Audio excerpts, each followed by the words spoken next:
اللهم انقرأ الفاتحة. بسم الله الرحمن الرحيم. اللهم صل على محمد بسم الله الرحمن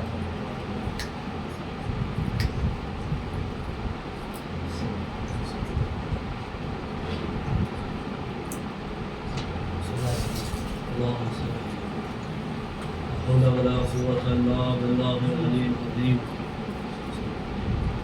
أعوذ بالله من الشيطان الرجيم. بسم الله الرحمن الرحيم. الحمد لله رب العالمين والصلاة والسلام وتحية والإكرام مولانا ومولى الثقلين جد الحسن والحسين أبي القاسم محمد. اللهم صل على محمد وعلى وآله الطيبين الطاهرين ولعن الدائم على أعدائهم أجمعين من يومنا هذا إلى قيام يوم الدين. أما بعد. بسم الله الرحمن الرحيم. يوم نسمع الدواء وذكره الشفاء وطاعته غنى ارحم الراسهم الرجاء والسلاح ذو البكاء. يا سابغ النعم يا دافع النكم يا نور المستوحشين في الظلم يا عالم لا يعلم صل على محمد وآل محمد. اللهم صل على محمد وعلى محمد. قال الله تبارك وتعالى في القرآن المجيد وقوله الحق. بسم الله الرحمن الرحيم. الذي خلق الموت والحياة ليبلوكم أيكم أحسن عملا. صلوات محمد. اللهم صل على محمد وعلى محمد. اب حضرات سے التماس ہے کہ ایک مرتبہ سورہ الحمد اور 3 مرتبہ سورہ اخلاص کی تلاوت فرما کر مرحوم سلیم حسین، مرحوم بہرام علی، مرحوم اچو علی، مرحوم غلخان علی، مرحوم ظہور علی، مرحوم پرویز علی، مرحوم منصور علی، مرحوم خانو علی، مرحوم خانم گل، مرحومہ خانم گل، مرحوم عباس علی، مرحوم اکرم، مرحوم محسن، مرحومہ کہکشاں، مرحومہ الکن، مرحومہ فاطمہ، مرحومہ ارشفی، مرحومہ گلو، کل مومن مومنہ. بسم اللہ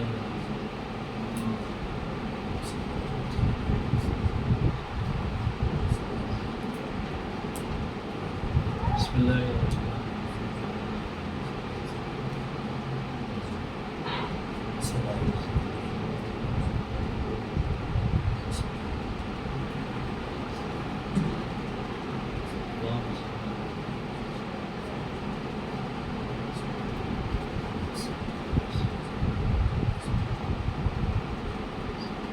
ایک مرتبہ اپنی سلامتی کے لیے اور تمام مومنین اور مومنات کی سلامتی کے لیے بابا بلند ثواب کرو. اللهم صل على محمد وعلى محمد. خداوند عالم قرآن مجید میں ارشاد فرما رہا ہے کہ الذی خلق الموت والحیات لیبلوکم ایکم احسن عملا. ہم نے موت کو بھی پیدا کیا ہے، ہم نے موت کو بھی خلق کیا ہے اور موت کے ساتھ ساتھ حیات کو بھی خلق کیا. کیوں خلق کیا ہے؟ خلق اس لیے کیا ہے تاکہ لیبلوکم ایکم احسن عملا. اس لیے خلق کیا ہے تاکہ ہم تمہیں آزمائیں کہ تم میں سے کون ایسا شخص ہے کہ جو نیک اور احسن عمل انجام دے. اگر آپ آیت پہ ذرا توجہ فرما لیں تو اللہ فرماتا الذی خلق الموت والحیات. ترتیب کیا ہونی چاہیے تھی؟ ترتیب یہ ہونی چاہیے تھی کہ الذی موت والحیات، الذی خلق الموت والحیات، کہ ہم نے پہلے تمہیں زندگی دی اور اس کے بعد تمہیں موت دیا. لیکن ترتیب قرآن نے بدل دی. قرآن فرماتا کہ الذی خلق الموت والحیات، ہم نے پہلے موت کو خلق کیا ہے، اس کے بعد حیات خلق کیا ہے. اور ان چیزوں کو خلق کرنے کے بعد تاکہ ہم آزمانا چاہتے ہیں کہ تم میں سے نیک اور صالح بندے کون ہیں. کس نے نیک عمل انجام دیا, کس نے احسن عمل انجام دیا. عزیزان محترم ذرا ترتیب سمجھ لیجئے پہلے, آپ پھر بات کو آگے بڑھائیں گے, گفتگو آگے کریں گے. کیا وجہ ہے کہ پروردگار عالم نے پہلے موت کا تذکرہ کیا پھر حیات کا تذکرہ کیا؟ دیکھیے, زندگی کسی چیز کو حیات بخشنا, کسی جمادات میں جان ڈال دینا, اس میں کوئی کمال نہیں ہے. کسی جاندار چیز کو مار کے زندہ کر دینا یہ کمال ہے. اسی لیے عزیزان محترم کبھی بھی مولا کائنات نے اس بات کا اعلان نہیں کیا کہ میں تمہیں زندہ ہو کے میں تمہیں مردہ کر سکتا ہوں, لیکن بارہا علی کو یہ کرتے ہوئے دیکھا گیا کہ جو مر چکا تھا علی نے اس کو حیات دیا. ایک صلوات علی محمد و آل محمد.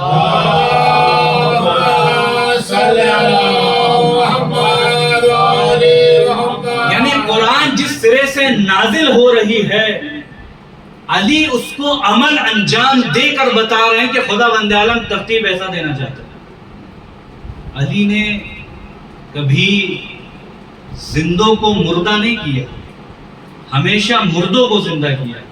تو کمال یہ ہے کہ جب آپ مردوں کو زندہ کریں, اسی لیے بارگاہ خدا بند عالم میں صاف اس نے اپنے قرآن میں صاف الفاظ میں کہہ دیا کہ ہم پہلے تمہیں موت, یعنی ہم نے پہلے خلقت موت کی ہے, اس کے بعد زندگی کی ہے. اس لیے کی ہے تاکہ ہم تمہیں آزما لیں, آزمائش میں مبتلا کریں, تاکہ تم میں سے بہتر عمل انجام دینے والا کون ہے.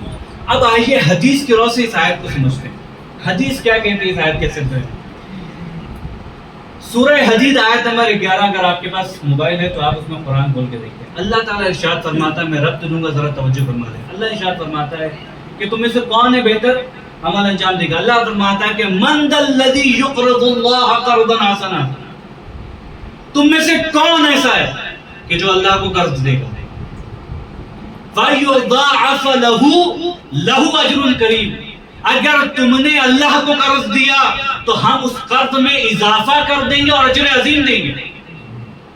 تم میں سے کون ہے ایسا؟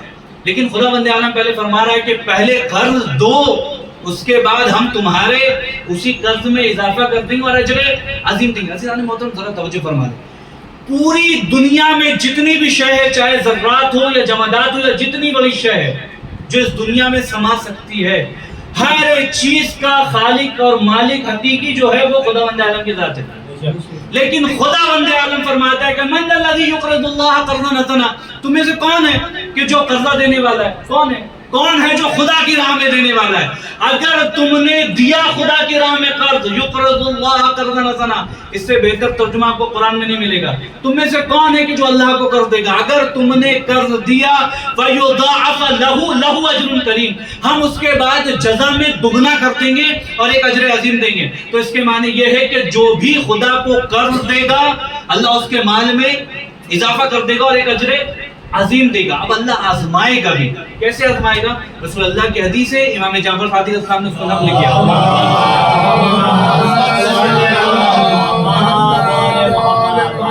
کہا دینے کی 10 صفات ہیں, اگر ان 10 صفات میں سے اگر آپ نے اپنا لیا خدا بند عالم کو دینے کے طریقے سے, تو اللہ فرماتے ہیں فَيُضَاعَفَ لَهُ أَجْرٌ كَرِيمٌ, ہم اضافہ کر دیں گے. اگر یہ 10 صفات کے ساتھ دے رہے, اس میں سے پہلی چیز یہ ہے کہ توکل. پہلی چیز ہے توکل. توکل کے ساتھ خدا کو دے رہے یا نہیں دے رہے؟ اللہ آزمائے گا نا. توکل کیا ہے؟ توکل کس شے کا نام ہے؟ توکل آیا آپ کے پاس ہے اس کے بعد آپ خدا کی راہ میں دے رہے ہیں تو توکل ہے؟ کہتا کہ نہیں, توکل یہ نہیں ہے.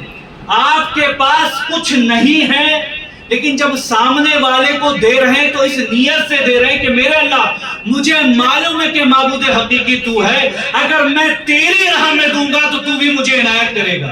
ایک صلوات علی محمد و آل محمد.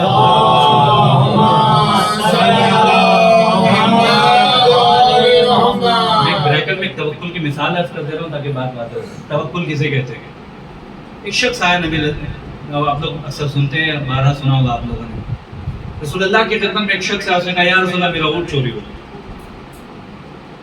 اونٹ کہاں باندھا تھا؟ کہا کہ آپ کے خیمے کے کچھ فاصلے پر اونٹ کو میں نے چھوڑ دیا تھا. کہا کہ رسول اللہ نے فرمایا کھوٹی جو ہوتی ہے نا, کھوٹی جانتے ہیں, جو گاؤں کے لوگ ہیں وہ اکثر سمجھتے ہیں، کوٹی ایک لکڑی کا ٹکڑا ہوتا ہے، جب کسی جانور کو باندھتے تھے تو اس کوٹی میں کر کے اس کو زمین پہ گاڑ دیتے، وہ جانور کہیں جاتا نہیں تھا، رسی ڈھیل دے دیتے تھے، وہ اطراف میں چلتا رہتا تھا، اس سے علاوہ نہیں جاتا۔ تو رسول اللہ نے فرمایا کہ تم نے کوٹی سے باندھا تھا؟ کہا کہ نہیں، میں نے توکل کیا تھا خداوند عالم کی ذات پہ۔ کہا کہ اس شے کا نام توکل نہیں ہے، توکل یہ ہے کہ پہلے اسباب مہیا کرو، اس کے بعد خدا کی راہ میں توکل چھوڑ دو۔ یعنی آپ کو پہلے اسباب مہیا کرنے ہوں گے، اس کے بعد آپ خدا پہ توکل کریے۔ گھر بیٹھنے سے توکل نہیں آتا، رزق بولنے سے توکل نہیں آتا، کھانا بولنے سے توکل نہیں ہوتا، پانی بولنے سے توکل نہیں ہوتا۔ پانی آپ تک پہنچے گا تب جب آپ چل کر اس کے قریب جائیں گے اور اس امید کے ساتھ جائیں گے کہ میرے اللہ اگر کنواں سوکھا ہے تو مجھے تجھ پر بھروسہ ہے کہ جب میں بسم اللہ پڑھ کر اس کنویں میں ہاتھ لگا دوں گا تو کنویں میں پانی پیدا ہو جائے گا۔ ایک صلوات علی محمد وآل محمد۔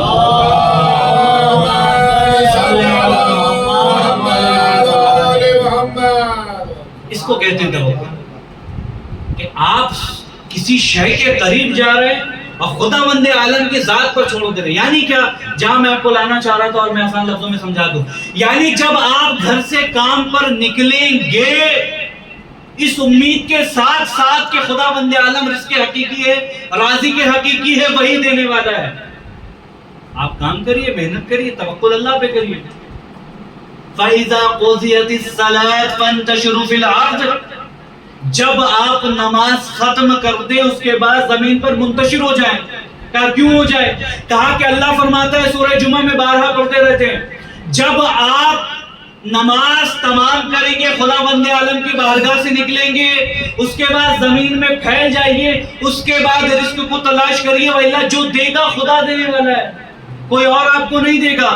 اگر آپ نے خدا کو چھوڑ کر کسی اور سے توکل کیا تو خدا آپ کو منہ کے بل ڈھکیل دے گا جہنم میں۔ توکل صرف دولت میں نہیں ہے، توکل صرف رزق میں نہیں ہے، توکل بہت سی چیزوں پہ ہو سکتا ہے۔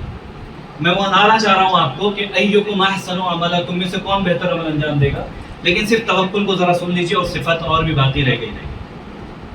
جناب یوسف علیہ السلام کا زمانہ ہے، بھائیوں نے اتنا مارا زد و کوب کیا کہ کنویں کے قریب لے جا کے تاکہ اب کنویں میں ڈال دے، تب کنویں میں ڈال دے۔ روایت کے جملے آیت اللہ ناصر مکارم شرازی نے اس کا ترجمہ کیا ہے اور قصص قرآن اس کا اردو میں ترجمہ ہو گیا۔ اس میں انہوں نے نقل کیا ہے کہ جب جناب یوسف علیہ السلام کو ان کے بھائیوں نے کنویں میں ڈالنا چاہا تو جناب یوسف پہلے روئے، بعد میں مسکرا دیے۔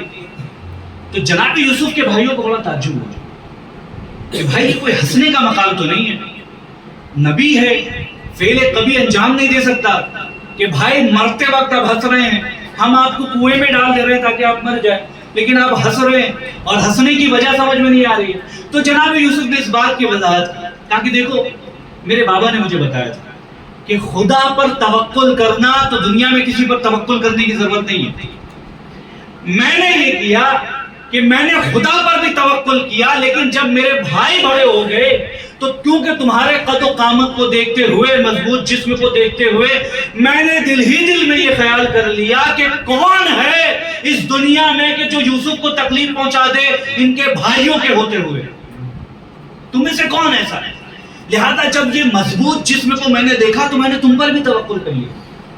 جب میں نے تم پر توکل کیا تو مجھے اب یقین ہو گیا کہ اگر میں صرف خدا پہ توکل کرتا تو مجھے خداوند عالم کنویں میں گرنے نہیں دیتا، کبھی گرنے نہیں دیتا۔ یوسف کا پہلا مرحلہ ہے کہ جو توکل کے معنی کو سمجھاتے ہوئے جا رہے ہیں، میں نے تم پر توکل کیا تو نتیجہ میں مجھے جو مل رہا ہے میں اس کو دیکھ۔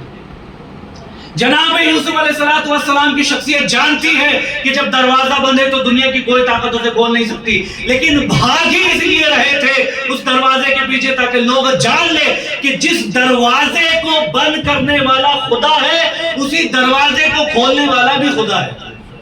اگر ایک دروازہ بند ہو جائے تو اس امید کے ساتھ نہ بیٹھے کہ دروازہ دوسرا کھلے گا نہیں، یقیناً دروازہ کھلے گا، بشرط یہ کہ آپ خدا پر توکل کریں۔ آج ہمارا معاشرہ بہت پستی کی طرف چلا گیا، ہم خداوند عالم سے بعد میں توکل کرتے ہیں، عوام سے پہلے توکل کرتے ہیں۔ جب آپ نے توکل کر لیا تو اس کے معنی یہ ہے کہ آپ یہاں ہلاک ہو گئے.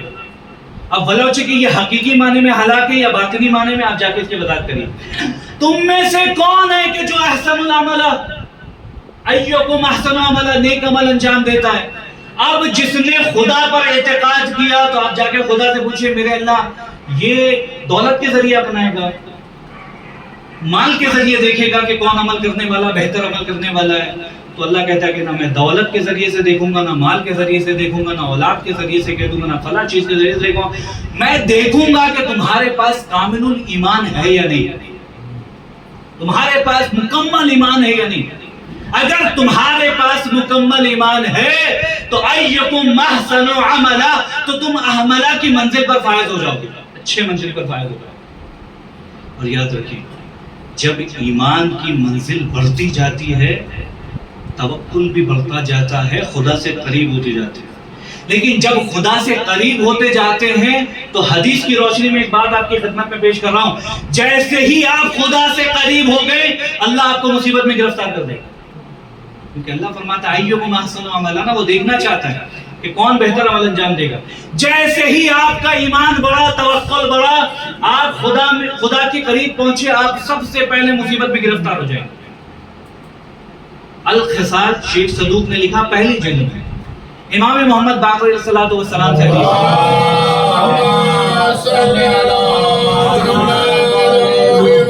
امام محمد باقر علیہ السلام سے حدیث ہے.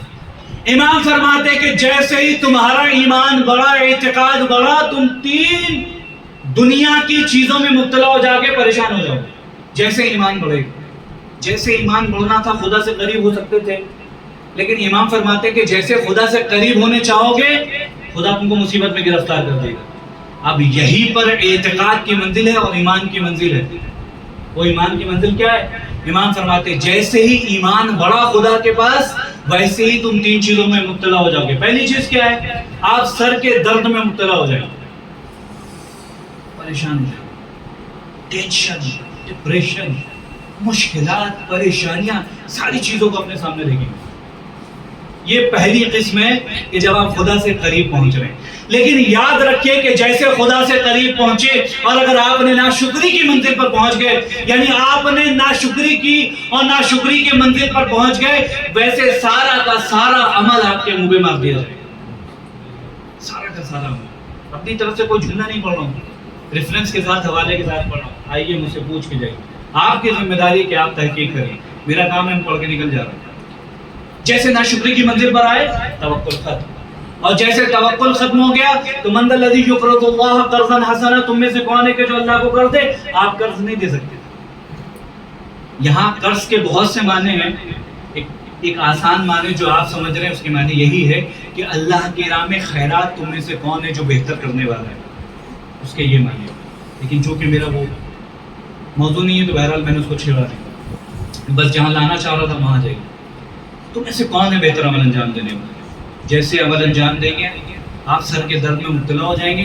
دوسری قسم آشوب چشم، سر آنکھوں میں درد، آنکھوں میں تکلیف بڑھ جائے گی، آنکھیں کمزور ہو جائے گی، بینائی کمزور ہو جائے گی. آپ پریشان ہو جائیں گے کہ میرے اللہ میرا اعتقاد بڑھ گیا، میں امید کی منزل پر پہنچ گیا، میری آنکھیں کمزور ہو گئی، میں قرآن کیسے پڑھوں؟ اس وقت اگر آپ کامل الایمان ہے تو آپ کو اندازہ ہو جائے گا کہ جس نے روشنی چھینی ہے وہی روشنی کو پلٹانے والا ہے. صلوات علی محمد و آل محمد.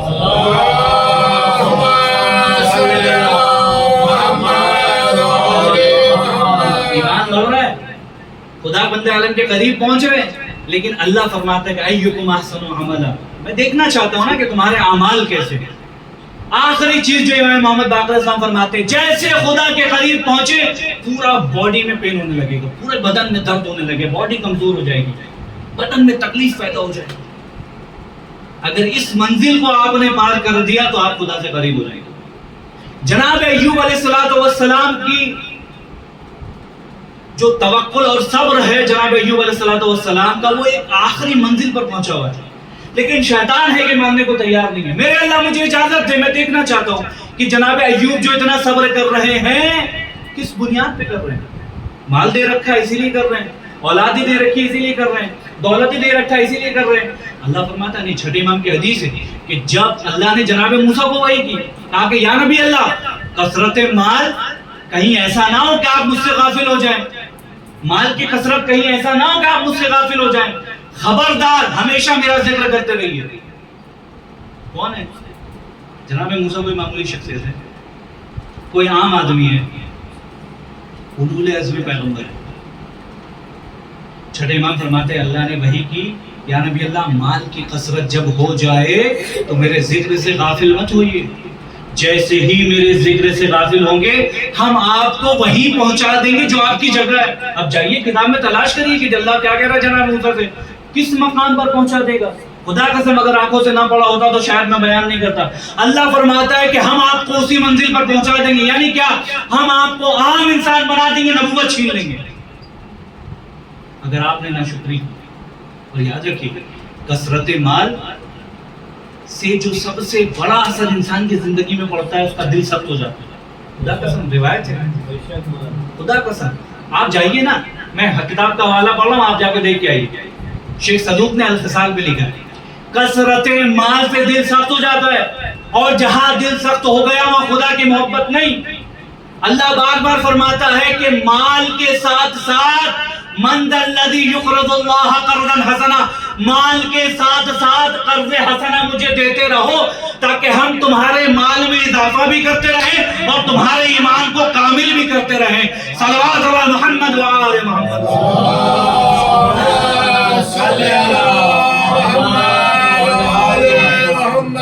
دیتے رہیے, اللہ کی راہ میں دیجیے. جب اللہ کی راہ میں دیجیے گا تو اللہ آپ کو مضبوط بنا دے گا, اس مال کو مضبوط بنا دے گا, آپ کے ایمان کو بھی کامل کر دے گا. اللہ چھٹے امام کی حدیث سے دل سخت ہو جاتا ہے, اللہ جناب موسیٰ کو وہی کر رہا ہے. لہذا عزیزان محترم, طلب مال اتنی مقدار میں ہونی چاہیے کہ آپ کی دنیا سنور جائے, وَإِلَّا آخرت سنورنے کے لیے آپ کو آخرت والا عمل کرنا پڑے گا. جناب ابو ذر خانہ کعبہ کا غلاف پکڑ کے گریہ فرما رہے ہیں, چونکہ سارے ثواب کی مجلس سے بات آگے تو مکمل کر دوں. گریہ فرما رہے ہیں, لوگوں نے جمع کر لیا, اکٹھا ہو گئے, کہ یا ابو ذر کیوں رو گئے, اتنا کیوں گریہ کر رہے ہو؟ کہا کہ آخرت کا زاد راہ میرے پاس کچھ نہیں ہے. جناب ابو ذر کوئی معمولی شخصیت ہے, 9ویں درجے پر فائز ہے, آگے 9ویں درجے پر فائز ہیں, لیکن کیا کہہ رہے ہیں, میرے پاس زاد راہ کچھ بھی نہیں ہے آخرت کے لیے. کہا کہ ابو ذر کیا کرنا ہے پھر؟ کہا کہ نبی نے مجھے بتایا تمہارے لیے کہ تم جاؤ روزہ رکھو تاکہ آخرت کی پیاس کو یاد کر سکو. اور ان میں سے خاص ایک بہت طویل حدیث ہے, میں خاص جملے آپ کی خدمت میں بیان کر رہا ہوں. جناب ابو ذر فرماتے ہیں کہ مال دو طریقے سے کماؤ, مال کا 2 درہم کماؤ. 1 درہم اپنے اہل و عیال پہ خرچ کرو, 1 درہم اپنی آخرت کے لیے خرچ کرو. اگر آخرت کے لیے خرچ نہ کیا اور کسی تیسری جگہ پہ خرچ کر دیا تو وہ مال فائدہ پہنچانے والا نہیں ہے. اور ایک آخری جملہ فرماتے ہیں کہ جب گفتگو کرو تو طلب حلال کے لیے کرو اور طلب آخرت کے لیے کرو. تیسری کوئی گفتگو ایک دوسرے انداز سے, تیسرے انداز سے کرو گے تو وہ تمہیں فائدہ پہنچانے والا نہیں. ہمارے جوان پیغام دے کے جا رہا ہوں, سنیے گا. عام طور سے ابو ذر ہے, میں ہوں اور مصطفیٰ وغیرہ ہم لوگ گھوم رہے ہیں تو ہم لوگ کہیں کھڑے ہو گئے, یہاں کی باتیں, وہاں کی باتیں, اس کی باتیں, اس کی باتیں, فلاں ایسا ہے, فلاں ویسا ہے, یہ ویسا ہے, وہ ایسا. مولا کائنات فرماتے ہیں اگر کچھ لوگوں نے آپس میں مجلس تیار کر لیے, اگر خدا کے علاوہ اگر کسی اور کی بات کرتے ہیں تو اللہ ان کو جہنم میں ڈال دے گا. خدا کے علاوہ اگر کوئی تیسری باتیں کرتے ہیں تو اللہ ان کو جہنم میں ڈال دے گا. مولا کائنات گزر رہے ہیں, کچھ جوان ہیں جو بات کر رہے ہیں, گفتگو فرما رہے ہیں, ہنسی مذاق کر رہے ہیں, تو مولا کائنات فرماتے ہیں تم لوگوں کو کیا ہو گیا, تم ہنسی مذاق کر رہے ہو, گفتگو کر رہے ہو, جبکہ تم یہاں بیٹھ کر ایک دوسرے کو تبلیغ کر سکتے ہو, باتیں کر سکتے ہو, دین کی باتیں کر سکتے ہو, قوم کی باتیں کر سکتے ہو, دوسروں کا درد بات کر سکتے ہو, بانٹ سکتے ہو, لیکن تمہیں کیا ہو گیا کہ تم پستی کی طرف جا رہے ہو. نہج البلاغہ ہے مولا کائنات کا فرق. مولا فرماتے ہیں خدا کو یاد کرو کثرت کے ساتھ یاد. اور چھٹے امام کی حدیث ہے کہ آخری زمانہ وہ ہے کہ اگر آپ نے خدا کو ذرہ برابر بھی چھوڑ دیا کہ میرے پاس بہت ٹائم ہے, میں بعد میں نماز پڑھ لوں گا, میں فلاں کام کر لوں گا, میں فلاں کام کر لوں گا, یاد رکھیے رسول اللہ فرماتے ہیں ہم ایسے لوگوں کی شفاعت نہیں کریں گے. جس نے کام کو ترجیح دی عبادت کو بعد میں, اگر آپ اس طریقے کا عمل کر رہے ہیں تو اللہ آپ کی شفاعت نہیں، رسول اللہ آپ کی شفاعت نہیں کریں گے، امام آپ کی شفاعت نہیں کریں گے۔ لہذا جہاں رہیے، جس مقام پہ ہیں، سب سے پہلے اگر کسی چیز کی بات ہونی چاہیے، اول نماز دوسرے روزہ۔ بچوں کو ہم لوگ یہی پڑھاتے ہیں، اول نماز دوسرے روزہ، تیسری کوئی بات نہیں ہونی چاہیے۔ بس ختم کروں آپ کی زندگی۔ خدا بند عالم کا ہاتھ کبھی مت چھوڑیے، اور خدا بند عالم کا ہاتھ کیا ہے؟ ید اللہ، یعنی علی کا در کبھی مت چھوڑیے۔ جس نے علی کے در کو چھوڑا، آج تو وہ در پر در بھٹک رہے ہیں۔ آپ تو الحمدللہ ایک در پہ بیٹھے ہیں، اور وہ علی کا در، اس سے بہتر کوئی آپ کے پاس در نہیں ہے۔ علی کے در کو تھام لیجیے۔ اگر آپ نے مولا کائنات کا نام اس نیت سے لیا کہ میرے اللہ میرے مرحومین کو بخش دے، علی کے صدقے میں اللہ بخش دے گا، اللہ بخش دے گا۔ آپ کو میں بتاؤں کیوں بخش دے گا؟ مقتل مکرم میں جملہ لکھا ہے، خدا قسم اگر نہ پڑھتا تو شاید بیان نہیں کرتے۔ امام حسین قتل کیے جا رہے ہیں، شمر خنجر چلا رہا ہے۔ شمر کہتا ہے کہ میں نے امام حسین علیہ السلام کے کچھ جملے سنے، تاکہ جب میں پہلی بار خنجر چلا رہا تھا تو امام حسین کہہ رہے تھے کہ میرے خدا رضن بے قضائہ و تسلیم الامر، تو اگر راضی ہے تو میں بھی راضی ہوں۔ کون کہہ رہا ہے؟ شمر نقل کر رہا ہے۔ کس کا جملہ نقل کر رہا ہے؟ امام حسین علیہ السلام، کہ میرے خدا اگر تو راضی ہے تو میں بھی راضی ہوں۔ شمر کہتا ہے کہ دوسری بار جب خنجر چلا تو میں نے دیکھا کہ امام حسین علیہ السلام کی شخصیت ایسی تھی کہ امام حسین کہتے ہیں یا رسول اللہ ادرکنی، یہ آپ کا ظرف ہے، آپ کا معیار ہے۔ خدا قسم امام کا نام ہی ایک ایسا نام ہے کہ جب بھی آتا ہے زبان پہ دل اداس ہو جاتا ہے۔ آخری وقت ہے شہزادی کا، جا رہی ہے اس دنیا سے، جا رہی ہے اس دنیا سے۔ ہر والدین کو یہ فکر ہوتی ہے کہ میرا بچہ آگے چل کے نہ معلوم کیا کرے، اسی لیے پوری زندگی اپنے اسی فکر میں چھوڑ دیتے ہیں کہ میں جتنے حالات کو سمجھتا ہوں شاید میرے بچے نہیں سمجھتے، اسی فکر میں پوری زندگی۔ امام حسین علیہ السلام کی شخصیت کا ذرا اندازہ لگا لیے۔ شہزادی جا رہی ہیں لیکن علی سے وصیت کرے یا علی راتوں کو اٹھ کر حسین کا ذرا خیال رکھیے۔ اے بی بی حسین کا خیال کیوں رکھا جائے؟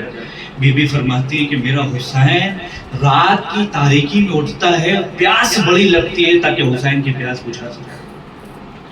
عزیزان محترم یہی حسین ہے۔ روایت کے جملے کہ جب شمر خنجر چلا رہا تھا تو شمر کہتا ہے کہ میں نے سنا کہ ایک مرتبہ مولا حسین نے کہا کہ یا رسول اللہ میری مدد فرمائے۔ اللہ کہتا ہے کہ جب میں نے دوسری بار خنجر چلایا تو میں نے کہتا ہے کہ شمر کہتا ہے کہ میں نے حسین کے منہ سے سنا بابا میری مدد کو آئیے، لیکن میں جب چوتھی مرتبہ خنجر چلایا تو میں نے دیکھا کہ ایک مرتبہ حسین کہہ رہے ہیں کہ بھائی میری مدد کو آؤ، اور جب میں خنجر چلا رہا تھا تو میں نے حسین کے زبان پر ایک ہی نام سنا، اماں میری مدد کو آئیے، اماں میری مدد کو آئیے۔ عزیزان محترم ذرا توجہ فرما لیں، بچے چھوٹے ہوتے ہیں نا، آپ نے دیکھا ہوگا بچوں کو، بچے کھیلتے ہیں، بچے جب کھیلتے ہیں نا، جب گر جاتے ہیں نا تو کبھی یہی نہیں پکارتے کہ ابا میری مدد کو آئیے، فلاں میری مدد کو آئیے۔ بچوں کے نہ جانے فطرت میں ایسی کیا چیز اللہ نے رکھی ہے، جب بھی بچے کھیلتے ہیں، کھیلتے کھیلتے ٹھوکر لگتی ہے، بچے گر جاتے ہیں، جیسے گرتے ہیں تو کہتے ہیں امی مجھے مدد کر لیجئے، اماں میری مدد فرمائیے۔ اب بچے ماں کو پکارتے ہیں، بچے مدد کے لیے ماں کو آواز دیتے ہیں۔ مجھے نہیں معلوم کہ قدرت نے کیا محبت ماں اور بیٹے کے درمیان رکھی، لیکن میں نے تاریخ پڑھی۔ اب جب میں نے دیکھا کہ شمر خنجر چلا رہا تھا، حسین جو ہے ایک مرتبہ حسین جو ہے آواز دے رہے ہیں اماں میری مدد کو آئیے، اماں میری مدد کو آئیے۔ حمید ابن مسلم کہتا ہے کہ میں نے مقتل میں دیکھا کہ کسی کی رونے کی آواز آ رہی ہے، اللہ اللہ رونے کی آواز کیوں نہ آتی؟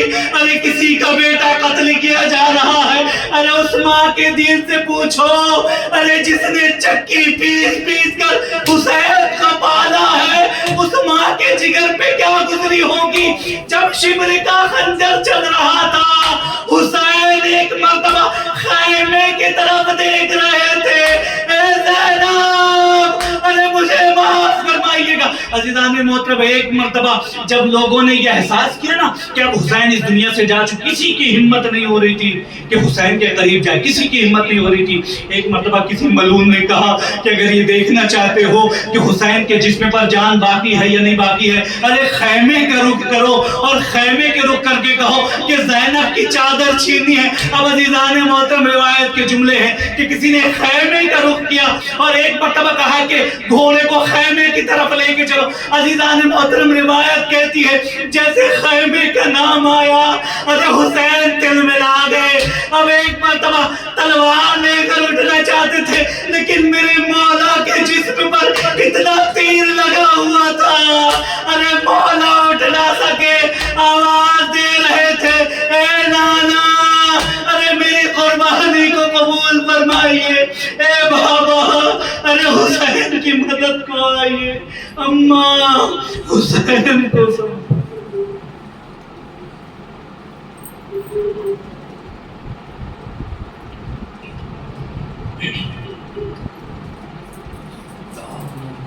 لعنة الله على القوم الظالمين وسيعلم الذين ظلموا من أيام القلب ينقلبون